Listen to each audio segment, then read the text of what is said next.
everybody, and welcome back to my channel. If you are new here, my name is Rose Love, and I make faith-based lifestyle and a bit of self-development content. So if that's your kind of jam, please make sure that you subscribe.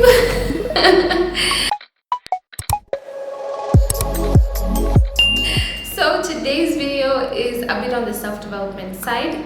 I'm doing a response video to answer some of the questions that arose from the book review that I did on The Richest Man in Babylon.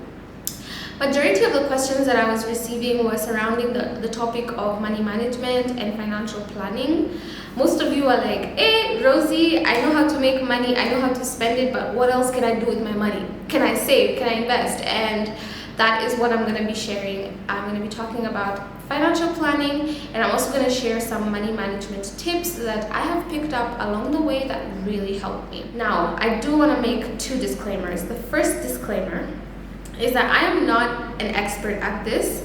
I'm not a financial consultant, an analyst. I'm basically sharing with you guys things that I have just learned along the way.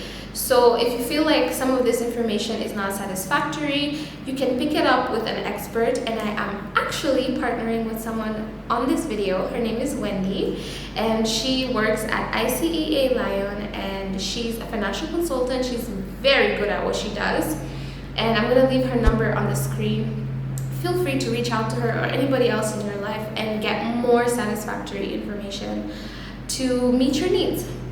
The second disclaimer that I'm gonna make is that this is a very introductory level video. We're not talking about stocks, NFTs, CG, bonds. No, we're not gonna be talking about the heavy stuff. This is just an introductory video to start you off on your financial journey, okay?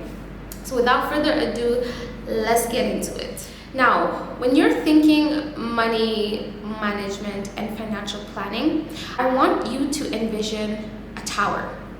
Think of yourself as a construction worker building a tower for yourself. Now, this tower is going to have different levels and different floors, signifying the different seasons of your life. And you're going to go through many things that are going to shape the outcome of your tower. For example, you might be in a season where you're broke, you're unemployed, your tower is going to be stagnant, okay? And I want you to understand that as you grow through your seasons and as they change, so do you, and so do your priorities and the things that you want your money to do. But at the end of the day, whatever you do, you are building a financial tower, and you will benefit from it in your later years. But not just in your later years. Before it gets to like retirement, every single floor of your tower is going to be beneficial to you depending on the season you are in. So now, if you are watching this video, you're probably at the foundation level, okay? So let's talk foundation. The first question you need to ask yourself is, what are your financial priorities and responsibilities? I say priorities to signify the things that take precedence over others. For example, paying your bills takes precedence over buying a new phone. So some common financial priorities and responsibilities involve bill payments. It could involve savings and investments, retirement, school fees, child support, childcare, alimony. You just think of any responsibility that you have to meet. That goes in that category. The second question you need to ask yourself is, what are your financial goals? These are basically your life goals. And like I said, as the seasons change, so do your goals and your priorities. But at this basic level, what are your financial goals? After you answered those two questions, I'm hoping you have a better view of like what your money can do for you or must do for you. So now, how do you build a structure that supports the financial foundation of your tower? First things first, you need 3 basic accounts. The first basic account you need is a checking account. The reason I would suggest you have a checking account or a salary account, whatever it is you call it, is so that you can make your transactions seamless and easier, or you can even automate your transactions. A money management tip I picked up over the years, because at some point my income was not regular, I learned to prioritize paying my bills in lump sum. For example, I currently have insurance from my employer here in this country, but I still have NHIF in Nairobi. So what I do is, because I would forget my NHIF payments and then I'd have to pay a late fee on my payments, I decided to be, saving the entire 6,000 per year in my checking account, so that at the beginning of the year, I just pay it off and I forget about it. I've done that with a few of my subscriptions, Netflix, Apple, some of the other things I pay insurance for, like my XoXo, my other investments. So I know that every month, every year, it takes me this amount of money to take care of my responsibilities. Once you know that, try and automate your transactions through your checking account. You may not have to put a standing order because they are increasingly expensive. But you could have a mental standing order like the one I have. Every year I pay this and then I forget about it. Okay, so you need a checking account for catering to such needs that are frequent. Now, the second account that you need is a SACCO. SACCO basically stands for a Savings and Credit Cooperative Society, and I would use a SACCO if, number one, I have money and I don't know what to do with that money. So maybe you're young, you have no clue what your money can do for you, have no goals. I would use a SACCO, okay? Your SACCO would be good if you have a goal that is upcoming. You can save money with them. And when the time comes, if you don't have enough money saved, you can take a loan of up to 4 times your investment at a very stupendously low interest rate compared to a bank. That's the second benefit. A third benefit with a SACCO is it's also a way for you to gain financial freedom in the future, because your money gains an interest annually. You're getting your dividends because you're considered a member, a shareholder, right? So a SACCO is essentially an easy way for you to cater to your future goals, like buying land, buying a car. You save it with a SACCO easier, and also SACCOs also offer some of those things like land, like housing and mortgages.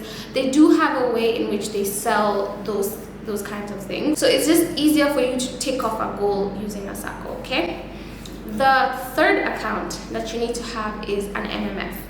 Because an MMF is another way to gain financial freedom. Your money is growing in terms of compound interest. It's a mutual fund where you invest a certain type of amount, and then the organization trades with that amount. So they go and they invest your money, and then they pay you an interest. So you're basically sitting and your money is working for you.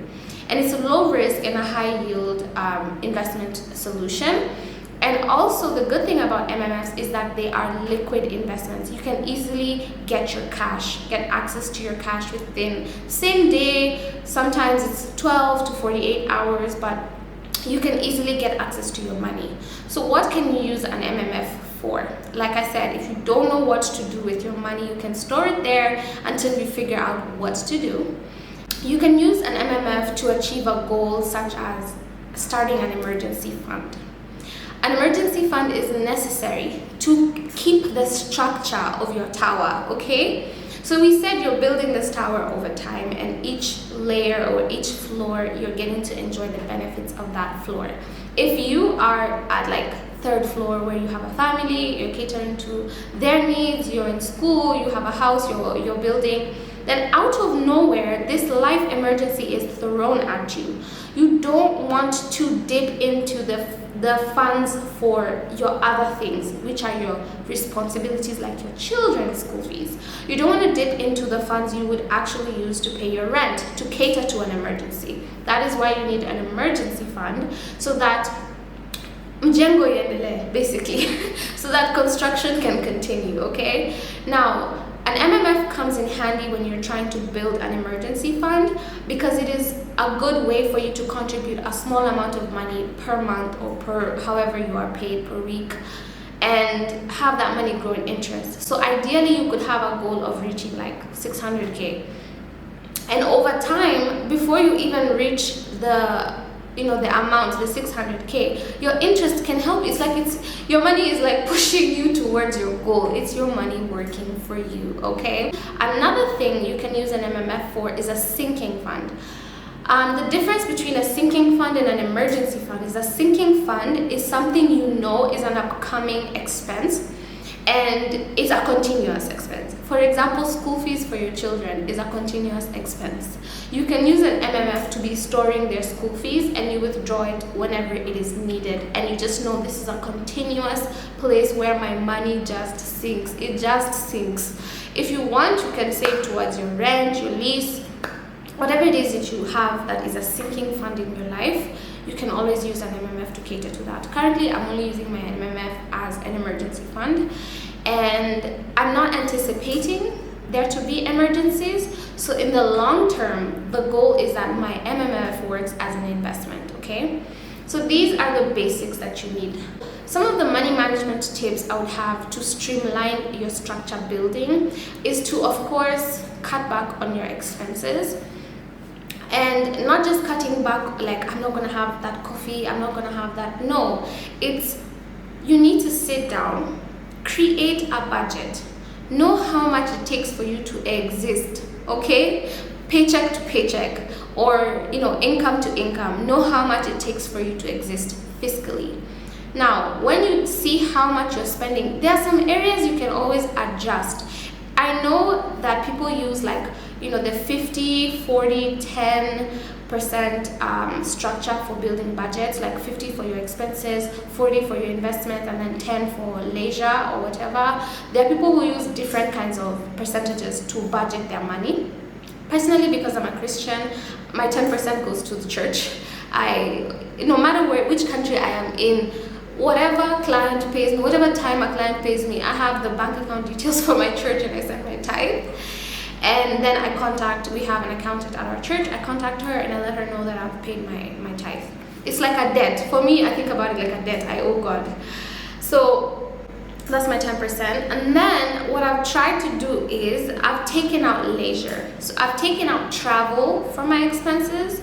I've taken out some things that I would ideally want to do, like getting a new phone, getting a new watch. I've taken those out of my budget. So my current budget is 50, 40, 10.